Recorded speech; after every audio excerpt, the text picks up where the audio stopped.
আসসালামু আলাইকুম ওৰহমাতুল্লাহি ওয়া বাৰাকাতুহু। আপোনালোকৰ ওপৰত আল্লাহৰ ৰহমত, শান্তি আৰু বৰকত বৰ্ষিত হওক।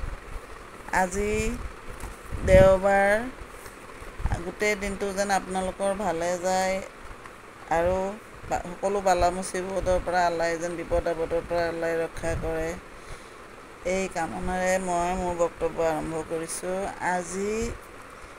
কালি মই কলেমাৰ অৰ্থবিলাক কৈছোঁ। আজি মই নামাজত যে আমি পঢ়োঁ, যিবিলাক দোৱা দৰুদ, যিবিলাক তচবিহ, যিবিলাক নামাজত পঢ়োঁ, সেইবিলাকৰ অৰ্থ বুজি যদি আমি পঢ়োঁ, তেতিয়া আমি নামাজত শান্তি পাম পঢ়ি। আল্লাহে সন্তুষ্ট হ'ব আৰু নামাজত মন বহিব। আৰু প্ৰথমতে আমি জায়নামাজখন চাফা ৰাখিব লাগিব। শৰীৰ পাক মানে গাটো চাফা ৰাখিব লাগিব। কাপোৰ পাক মানে কাপোৰ চাফা ৰাখিব লাগিব। তাৰপিছত আপুনি পশ্চিম ফালে মুখ হৈ জায়নামাজত থিয় হ'ব। যিসকলৰ ভৰিৰ বিষ, তেওঁলোকে চফাত বহি বা ধৰক চেয়াৰত বহি পশ্চিম ফালে মুখ হৈ বহিব। মনত খালি এটাই কথা ৰাখিব লাগিব যে আল্লাহৰ ভয় আৰু শ্ৰদ্ধা আৰু আল্লাহ সন্মুখত আছে বুলি ভাবিব লাগিব। নামাজ হৈছে বেহেস্তৰ চাবি আৰু নামাজটো মেৰাজ বুলি কৈছে। তাৰমানে যেতিয়া আপুনি নামাজত থিয় হয়, তেতিয়া আল্লাহ আপোনাৰ একেবাৰে ওচৰত থাকে, মানে আল্লাহ আপোনাৰ সন্মুখত থাকে। আৰু আপুনি বহুত অন্তৰত ভয় ৰাখি চাৰিওফালৰ ধ্যান বাদ দি এক ধ্যানে আল্লাহৰ কথা মনত পেলাই আল্লাহক ভয় কৰি শ্ৰদ্ধা কৰি বিনয়ীভাৱে আপুনি নামাজত থিয় হ'ব। প্ৰথমতে নামাজত থিয় হৈ পিনি যেতিয়া আপুনি জায়নামাজৰ দোৱা বা নামাজত থিয় হৈ যিটো দোৱা পঢ়িব লাগে, সেইটো ইন্নী ৱাজ্জাহাতু ৱাজহিয়া লিল্লাযী ফাতাৰাছ ছামাৱাতি ৱাল আৰদা হানিফা ওয়া মা আনা মিনাল মুশৰিকিন। এইটো পঢ়িব লাগে পশ্চিম ফালে মুখ হৈ পিনি। তাৰমানে এইটোৰ অৰ্থ হৈছে আমি কাবা শ্বৰীফ, আমি এই আকাশ আৰু পৃথিৱীৰ মালিক আল্লাহ তালাৰ পিনে মুখ কৰিলোঁ আৰু মুছৰিকসকলৰ অন্তৰ্ভুক্ত, মই মুছৰিকসকলৰ অন্তৰ্ভুক্ত নহয়। মুছৰিক মানে মূৰ্তি পূজক, মই মূৰ্তি পূজকসকলৰ অন্তৰ্ভুক্ত নহয়। তাৰমানে এইটো অৰ্থ। এইটো কৈ পিনি আপুনি ধৰক ফজৰৰ নামাজ পঢ়িব, 2 ৰাকাত সুন্নত আৰম্ভ কৰিছে, তেতিয়াহ'লে এতিয়া নিয়ত ক'ব লাগিব। 2 ৰাকাতৰ নিয়তটো সুন্নতৰ এনেকৈ ক'ব লাগিব, নাৱাইতু আন উছাল্লিয়া লিল্লাহি তাআলা ৰাকাতে ছালাতিল ফজৰে সুন্নাতু ৰাছুলিল্লাহি তাআলা মুতৱাজ্জিহান ইলা জিহাতিল কাবাতি শৰীফাতি আল্লাহু আকবৰ। এনেকৈ পঢ়িব লাগিব। তাৰমানে মই ফজৰৰ 2 ৰাকাত সুন্নত নামাজ পঢ়িবৰ কাৰণে কাবা শৰীফৰ ফালে মুখ কৰিলোঁ। আল্লাহ সকলোতকৈ ডাঙৰ, আল্লাহু আকবৰ কয় লাষ্টত, কাবাতি শৰীফতে আল্লাহু আকবৰ। তাৰপিছত এনেকৈ কৈ পিনে আপুনি নিয়ত বান্ধিলে, নিয়ত বান্ধাৰ পিছত আপুনি চানা পঢ়িব লাগিব, সুবহানাকা আল্লাহুম্মা বিহামদিকা ওয়া তাবাৰাকা ইসমুকা ওয়া তাআলা জাদ্দুকা লা ইলাহা গায়ৰুকা, এইটো পঢ়িব লাগিব। এইটোৰ অৰ্থটো হৈছে, হে আল্লাহ, তুমি পবিত্ৰ, তোমাৰ প্ৰশংসা কৰিছোঁ, তোমাৰ নাম বৰকতময়, তোমাৰ মৰ্যাদা সুউচ্চ আৰু তোমাৰ বাহিৰে দ্বিতীয় কোনো উপাস্য নাই। এইটো পঢ়িলোঁ। পঢ়াৰ পিছত আউযু বিল্লাহি মিনাশ শাইতানিৰ ৰাজিম, মানে খেদা খোৱা শয়তানৰ প্ৰচলনিৰ পৰা আল্লাহ তুমি মোক ৰক্ষা কৰা। তাৰপিছত বিছমিল্লাহিৰ ৰহমানিৰ ৰহিম পঢ়িলোঁ। পৰম কৰোণাময়, পৰম দয়ালু আল্লাহ তালাৰ নামত আৰম্ভ কৰোঁ। পঢ়ি আপুনি সূৰা ফাতিহাটো পঢ়িব। এইটো আলহামদুলিল্লাহি ৰাব্বিল আলামিন আৰ-ৰহমানিৰ ৰহিম মালিকি ইয়াউমিদ্দিন ইয়্যাকা না'বুদু ওয়া ইয়্যাকা নাস্তাইন ইহদিনাছ সিৰাতাল মুস্তাকিম সিৰাতাল লাযিনা আন'আমতা আলাইহিম গায়ৰিল মাগদুবি আলাইহিম ওয়ালাদ-দাল্লিন আমিন। এইটো সূৰা ফাতিহা পঢ়িব লাগিব। কোৰাণৰ চবতকৈ দামী সূৰা এইটো। প্ৰত্যেক ৰাকাততে আমি পঢ়িব লাগে। এইটোৰ অৰ্থ, সকলোবোৰ প্ৰশংসা আল্লাহ তালাৰ প্ৰতি, যিজন আটাইকেইখন জগতৰ প্ৰভু, তেওঁ পৰম কৰোণা, পৰম দয়ালু, তেওঁ শেষ বিচাৰৰ দিনৰ গৰাকী। হে আল্লাহ তালা, আমি তোমাৰে আৰাধনা কৰোঁ আৰু তোমাৰে সহায় বিচাৰোঁ।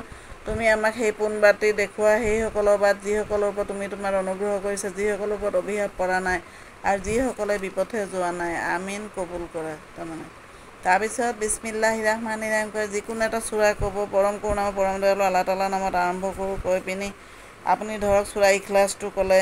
কুলহু আল্লাহু আহাদ আল্লাহুছ ছামাদ লাম ইয়ালিদ লাম ইউলাদ লাম ইয়াকুল লাহু কুফুৱান আহাদ। এইটো অৰ্থ আপুনি মোবাইলত ইউটিউবত অৰ্থবিলাক লিখিলেই আহি যাব।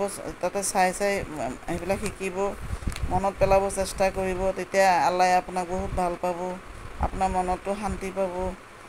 এইটো চূৰা ইখলাছৰ অৰ্থ হ'ল তেওঁ আল্লাহ এজন, তেওঁ অমুখাপেক্ষী, তেওঁ কাকো জন্ম দিয়া নাই আৰু তেওঁ কাৰো পৰা জন্ম হোৱা নাই, তেওঁৰ সমতুল্য কোনো নাই। এইটো পঢ়াৰ পিছত আপুনি ৰুকুত গৈ সুবহানা ৰাব্বিয়াল আযীম সুবহানা ৰাব্বিয়াল আযীম সুবহানা ৰাব্বিয়াল আযীম 3বাৰ পঢ়িলে। এইটোৰ অৰ্থ জানিব লাগিব। হে আল্লাহ তাআলা, আমি তোমাৰ পবিত্ৰতা বৰ্ণনা কৰিছোঁ। হে আল্লাহ, আমি তোমাৰ পবিত্ৰতা বৰ্ণনা কৰিছোঁ। হে আল্লাহ, আমি তোমাৰ পবিত্ৰতা বৰ্ণনা কৰিছোঁ। এনেকৈ কৈ পিনি সামি আল্লাহু লিমান হামিদা কৈ পিনি থিয় হ'ব লাগিব। তাৰপিছত সেইটো অৰ্থ হৈছে তোমাৰ আমি কি কৈ আছোঁ সেইটো আল্লাহে শুনি আছে। তাৰমানে আমি যে আল্লাহৰ প্ৰশংসা কৰি আছোঁ সেইটো আল্লাহে শুনি আছে। তাৰপিছত আপুনি আকৌ আল্লাহু আকবাৰ কৈ পিনি আল্লাহ সকলোতকৈ ডাঙৰ, আল্লাহ সৰ্বশ্ৰেষ্ঠ কৈ পিনি ছিজদাত গ'ল। ছিজদাত গৈ 3বাৰ তছবিহ কৰিব পাৰে, 5বাৰো কৰিব পাৰে, 7বাৰো কৰিব পাৰে। তেতিয়া আপুনি সুবহানা ৰাব্বিয়াল আলা সুবহানা ৰাব্বিয়াল আলা সুবহানা ৰাব্বিয়াল আলা 3বাৰকৈ ক'লে এইটোৰ অৰ্থ হৈছে হে আল্লাহ তাআলা, আমি তোমাৰ পবিত্ৰতা ঘোষণা কৰিছোঁ। হে আল্লাহ তাআলা, আমি তোমাৰ পবিত্ৰতা ঘোষণা কৰিছোঁ। হে আল্লাহ তাআলা, আমি তোমাৰ পবিত্ৰতা ঘোষণা কৰিছোঁ। এনেকৈ আমি ছিজদাৰ সময়ত আল্লাহ সকলোতকৈ নিকটৱৰ্তী হয়।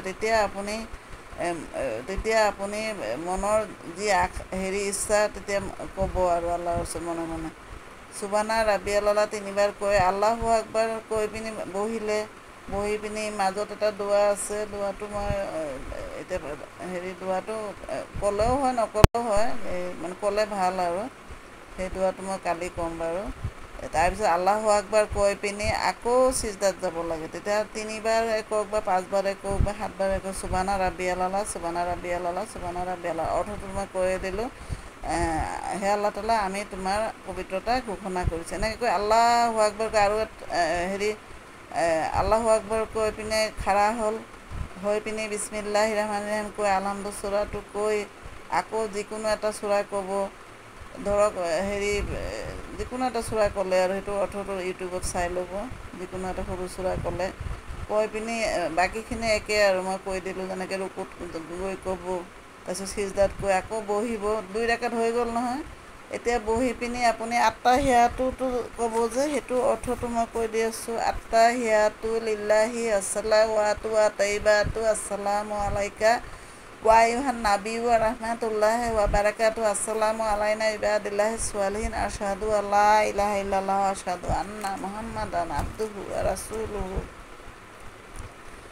এইটো অৰ্থ হৈছে কি যে সকলো সম্ভাষণ, মৌখিক ইবাদত, সকলো শাৰীৰিক ইবাদত আৰু সকলো পবিত্ৰতা, আৰ্থিক ইবাদত আল্লাহ তাআলাৰ কাৰণে। হে নবী সাল্লাল্লাহু আলাইহি ওয়াসাল্লাম, আপোনাৰ ওপৰত আল্লাহ তাআলাৰ তৰফৰ পৰা শান্তি, ৰহমত আৰু বৰকত বৰ্ষিত হওক আৰু আমাৰ সৎকৰ্মশীল বান্দাৰ ওপৰতো শান্তি বৰ্ষিত হওক। আমি সাক্ষী, এইটো মানে এই যে চূৰা কলমা চাহাদতটো যে সেইটোৰ লগত পঢ়িব লাগে। আমি সাক্ষী দিছোঁ যে আল্লাহৰ বাহিৰে দ্বিতীয় কোনো মাবুদ নাই, আৰু আমি সাক্ষী দিছোঁ যে হজৰত মুহাম্মদ সাল্লাল্লাহু আলাইহি ওয়াসাল্লাম আল্লাহ তাআলাৰ ৰচুল। এনেকৈ কৈ পিনি তাৰপিছত আপুনি দৰুদ পঢ়িব, দৰুদে ইব্ৰাহিমী। তাৰপিছত আপুনি দোৱা মাচুৰা পঢ়িব, তাৰপিছত চালাম ফিৰাব। এইখিনি অৰ্থ মই কালি কৈ দিম বাৰু, দীঘলীয়া হৈ গৈ আছে বহুত। আশা কৰোঁ আপোনালোকে শুনি ভাল পাব। আৰু ক'ৰবাত কিবা যদি অলপ ভুল ভ্ৰান্তি হৈছে মোক জনাব, কমেণ্টৰ জৰিয়তে জনাব, মই বহুত ভাল পাম। এইখিনি কৈয়ে মোৰ আজিৰ বক্তব্য সামৰিছোঁ।